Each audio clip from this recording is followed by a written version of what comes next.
nós entendamos o que é cosmovisão e muito mais o que é cosmovisão cristã. Cosmovisão cristã, em termos simples e básicos, pode ser entendida como uma maneira de ver o mundo, a maneira que você percebe as coisas que estão à sua volta, a maneira os óculos ao qual você enxerga a realidade que está diante de você. Cada um de nós temos esta coisa, este meio chamado cosmovisão. Quer seja que nós saibamos ou não, todos nós temos uma maneira de enxergar o mundo. E o que Paulo ele vem traçando desde o início da carta aos Romanos é a questão da cosmovisão. Ele começa no capítulo 1 de Romanos falando sobre a depravação dos gentios e mostrando a cosmovisão deles, a maneira errada qual eles enxergavam o mundo, a realidade, Deus e aquilo que estava à sua volta. Quando você vai para o capítulo de número 2 de Romanos, você vê Paulo falando agora para os judeus, dizendo: vocês não são diferentes dos gentios, vocês também estão sob um grande pecado, vocês também estão com uma visão de mundo muito diferente da qual a Bíblia, da qual a visão cristã ela deve ser. E quando Paulo chega no ápice do capítulo 3 de Romanos, ele vai colocar gentios e judeus juntos numa mesma situação. A Bíblia diz que todos pecaram e destituídos estão da glória de Deus. Todos pecaram. Estamos destituídos da glória de Deus. A visão a qual nós temos sobre o mundo, sobre as pessoas e exclusivamente sobre Deus, precisa agora ser reconfigurada. Precisa agora ser atualizada para uma cosmovisão cristã. Essa mentalidade, essa nova mentalidade de Cristo Jesus, ela começa a partir do sacrifício de Cristo na cruz do Calvário. A partir do momento que Cristo na cruz do Calvário morre por mim e por você, a nossa visão, a nossa percepção daquilo que está à nossa volta, ela passa a ter um novo significado. E é aí que Paulo, até o capítulo de número 11, ele vai agora, depois de mostrar para gentios, depois de mostrar para os judeus, depois de mostrar para toda a humanidade que todos nós estávamos debaixo de um tão grande pecado, que por nós mesmos, nada que nós façamos poderá alcançarmos salvação por obras em si mesmo. Ele vai mostrar algo muito importante a partir do capítulo de número 5, algo chamado de doutrina da justificação pela fé. O que Paulo mostra para os destinatários desta carta é que todos pecaram, destituídos estão da glória de Deus. É necessário que um homem viesse. Primeiro veio o primeiro Adão. Nós estávamos na federação do primeiro Adão. Agora em Cristo Jesus, o nosso novo representante, nós possamos alcançar o céu, alcançar a salvação, alcançar a glória de Deus, porque Ele morreu por mim e por você na cruz do Calvário. Não havia justiça nenhuma em mim e não há justiça nenhuma em você capaz de nos levar até o céu, capaz de nos levar até as mansões celestiais.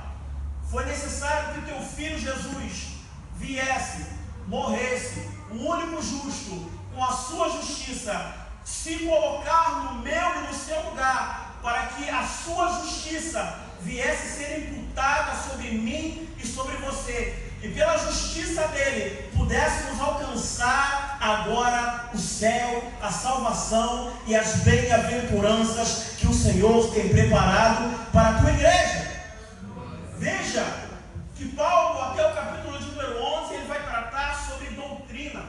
Ele vai tratar sobre alguns ensinamentos pertinentes segundo uma nova mentalidade, segundo uma nova cosmovisão que nós temos que ter.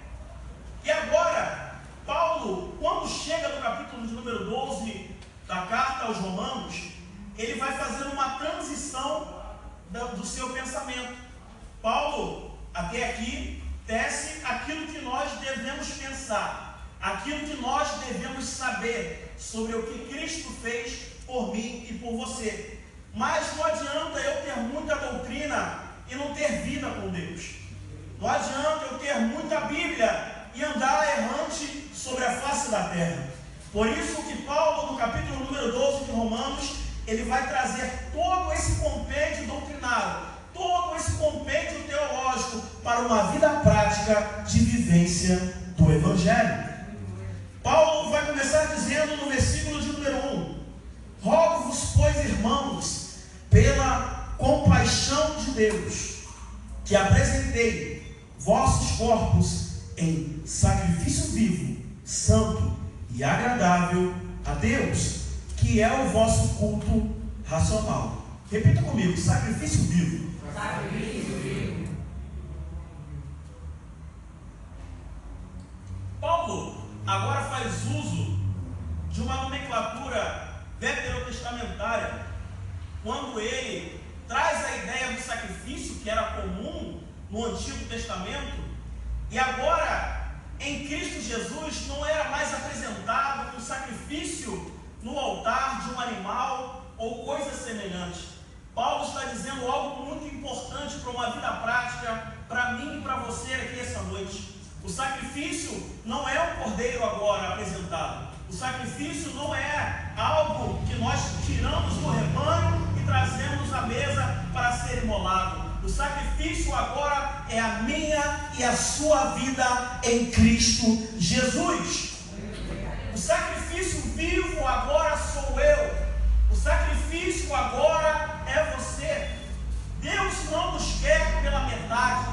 Deus não nos quer por metade, mas sim por inteireza. Deus requer de mim e você uma vida santa, uma vida em comunhão, uma vida em plenitude com Ele. E é aqui que nós podemos pensar, dentro de uma cosmovisão cristã, um problema muito grande que acontece na igreja moderna. O problema da dicotomia. Pessoas que não conseguem fazer a conexão do domingo com a segunda. Pessoas que não conseguem fazer a conexão do período de tempo de igreja com o período da porta para o lado de fora.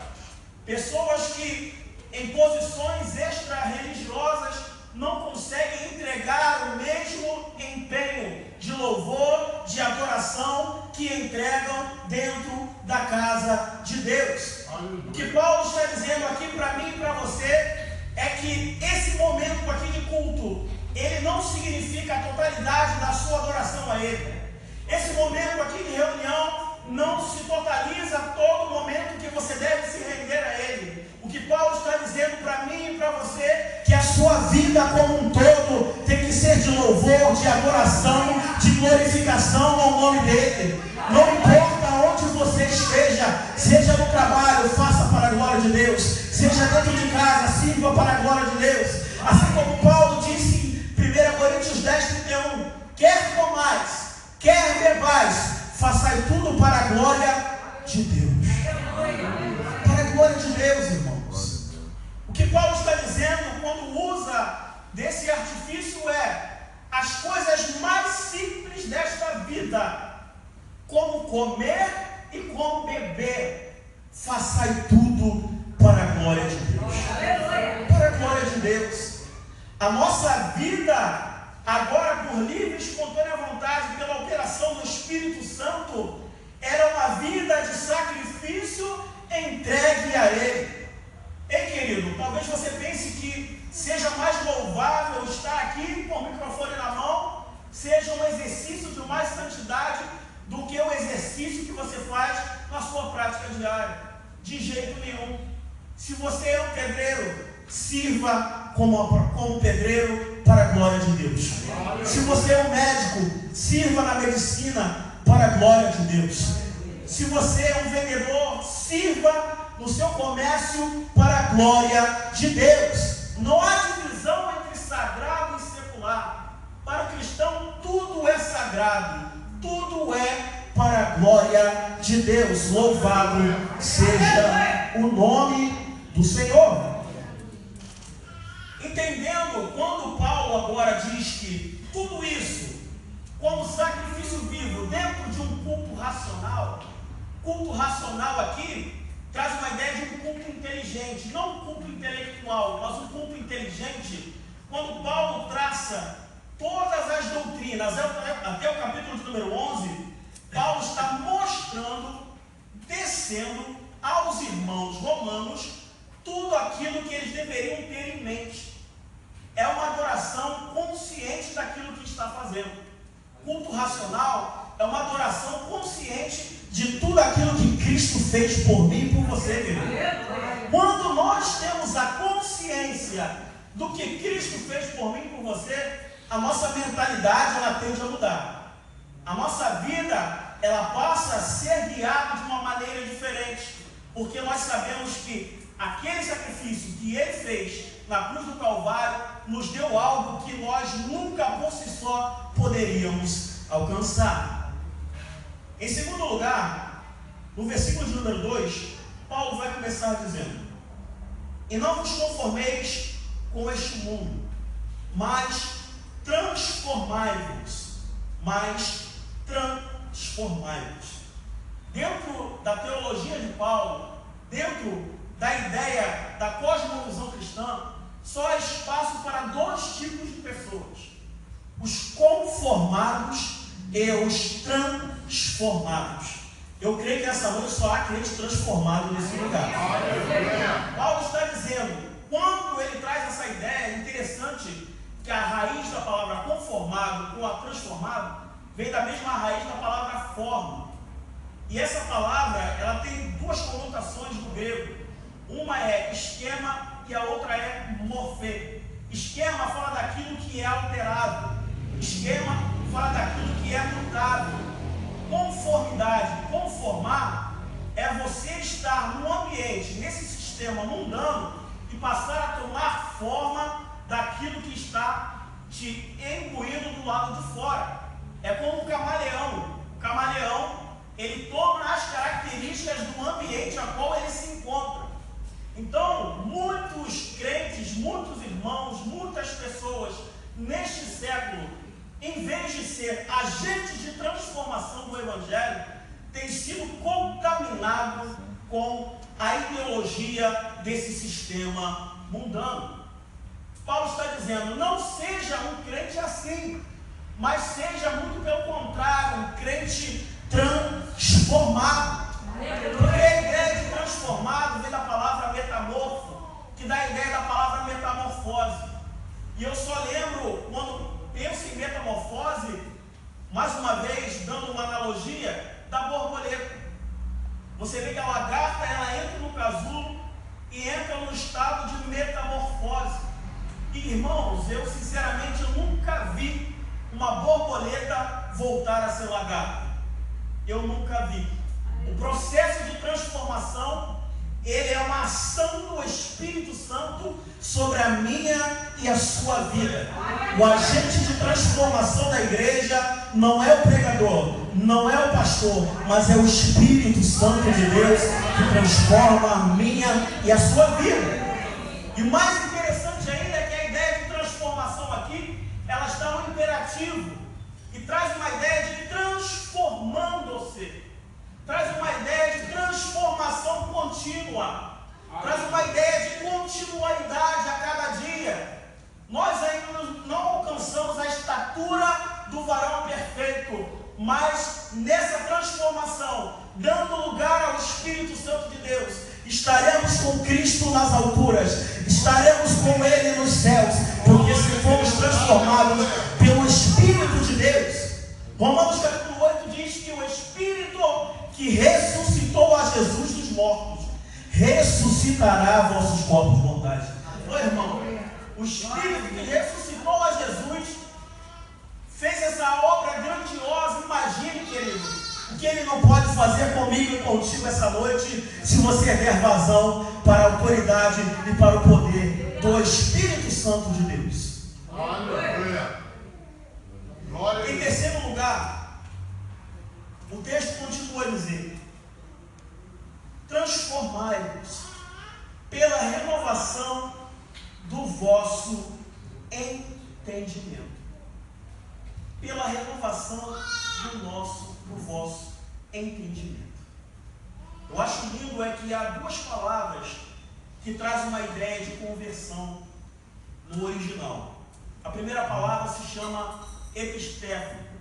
Epistéfo é mudança de rota. Você está indo numa direção e agora você dá uma meia volta e acha o lugar ao qual você deve estar. Mas a segunda palavra que eu acho linda é a palavra metanoia. Metanoia é mudança de mente, mudança de consciência. É você estar andando numa consciência em conformidade com o mundo, em conformidade com o sistema, e agora, pelo poder do Espírito Santo, pelo poder do Evangelho, você passa a ter uma nova visão de mundo. Você passa a ser uma pessoa transformada pelo poder do Evangelho. Isso é muito sério, por quê? Porque há muitos de nós que só fizeram o primeiro percurso. Há muitos de nós que só mudaram de lugar. Há muitos de nós que só passaram de um lugar físico para o outro. E ainda não passaram pelo processo de metanoia, pelo processo de transformação. Por isso que nós vemos pessoas, até mesmo dentro da igreja, com atitudes pelas quais ainda faziam lá fora e agora continuam a fazer, porque ainda não foram transformados mentalmente, ainda não foram transformados pelo poder do Espírito Santo.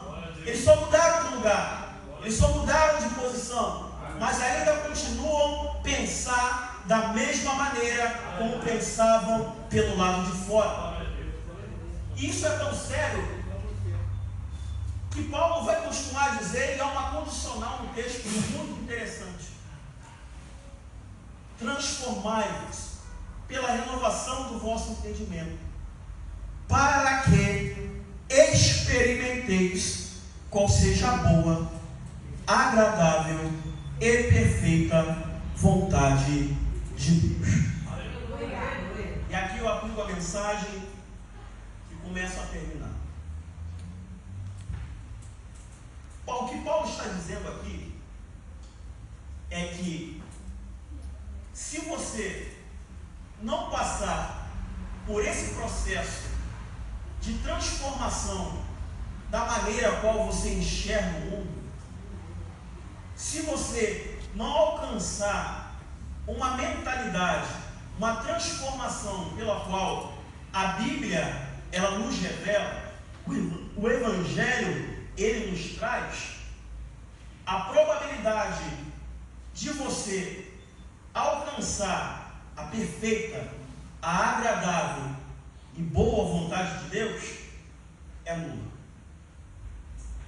Paulo está dizendo, por estar transformado, por passar por esse processo de transformação, a bênção de Deus, a boa vontade de Deus, ela recairá sobre a minha e a sua vida. Talvez muitos de nós possamos pensar agora, estou aqui, talvez há alguns anos, talvez há algum tempo, e aquilo que eu tanto espero da parte de Deus, aquilo que eu tanto almejo da parte de Deus, ainda não foi liberado para a minha vida. A minha vida talvez ainda não tenha alcançado um status aonde a mão de Deus está sobre mim, e onde as coisas maravilhosas ao qual Deus tem reservado não recaíram ainda sobre a minha vida. O que a palavra de Deus está nos dizendo esta noite é que para você alcançar isso, para você alcançar aquilo que Deus tem de melhor para mim e para você, e não é pouca coisa que Deus tem preparado para mim e para você, é necessário se permitir ser alcançado, ser guiado, ser moldado pelo Espírito Santo de Deus. É necessário deixar o Espírito Santo habitar dentro do seu coração e fazer morada. Há algumas músicas por aí dizendo que o Espírito Santo vem fazer visita, irmão. A Bíblia diz que nós somos templo, é morada do Espírito Santo. Ele veio tabernacular em nós. Ele vem fazer morada permanente. Mas para que isso aconteça, você precisa abrir o seu coração essa noite para o Espírito Santo de Deus. Pois Ele tem uma obra grandiosa na tua vida, querido. Ele tem algo maravilhoso para fazer na tua vida, querido. Ele tem poder e Ele faz porque apraz ao Senhor fazer. E Ele pode fazer essa obra grandiosa. Se você tem pensado, há algo na minha vida que ainda precisa ser transformado, precisa ser mudado, há algo ainda a alcançar, há êxitos ainda a conquistar na minha vida. Hoje é noite de transformação. Hoje é noite de uma mente transformada. Eu espero em Deus que nós saímos aqui desse lugar com uma mente mudada, transformada pelo poder do Evangelho. Não é pela minha palavra, mas pela palavra do Altíssimo. Quando Paulo disse lá em Romanos capítulo 1, 16 e 17: pois não me envergonho do Evangelho, pois ele é poder de Deus para salvar gregos e judeus. O Evangelho é poderoso, o Evangelho é vivo. Eu queria orar essa noite com os irmãos.